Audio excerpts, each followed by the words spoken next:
Sammy, tell us a little bit about your autobiography, Sami Yaffa, The Road Bends. How long did it take you to write your book, and what did you how did you balance what to include and what to leave out? Lawsuits. He's honest. Straight answer. Yeah. No, the book goes until 2015. I wrote it. It took me about 4 years to kind of, it wasn't 4 years of constant writing, you know what I mean? I would start and then for about a couple of weeks and then stop.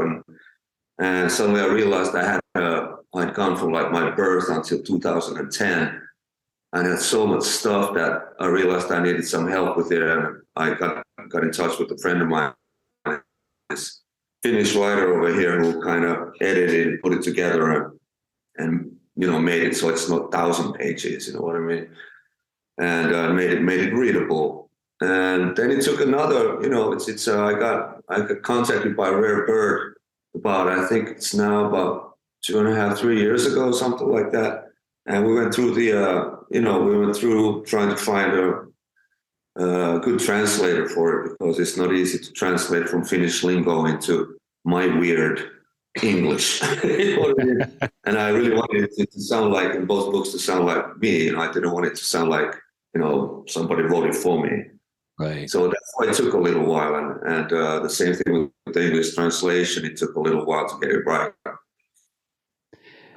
Yeah, it was a journey and a half, man. It really was. Yeah, I can imagine, especially when you've got as many stories to tell as you must have. There comes a point where you're like, this thing could turn into 5,000 pages, or I need to find someone to help me edit it down to something manageable. Yeah, exactly. Tell us about your solo record, the innermost, what is it? The innermost journey to your outermost mind. So first of all, I have to ask you, what's the significance to the, okay, I was just going to ask, what's the significance to the title? For those who aren't watching, we just got a visual clue, but explain the origins of the title, and then tell me what side of you as a musician you were hoping to express in your solo record. Well, I kind of was hoping to express all of them.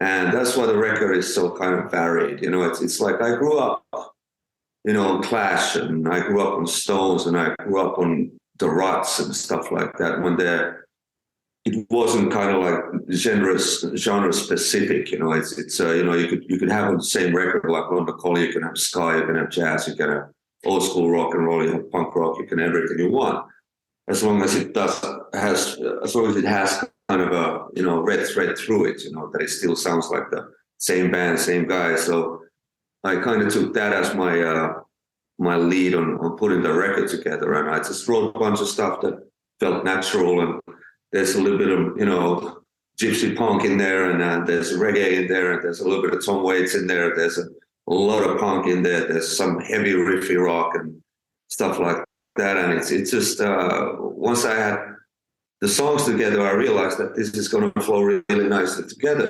It's a journey. It's not just like you're going to listen to one song, they go, oh my God, what the fuck is this next? It doesn't fit. It all fits, and it goes into this cool little journey. So it was a lot of fun putting that shit together. It really was. Yeah, yeah. And the title came to me. I woke up one morning and I was like, there it is.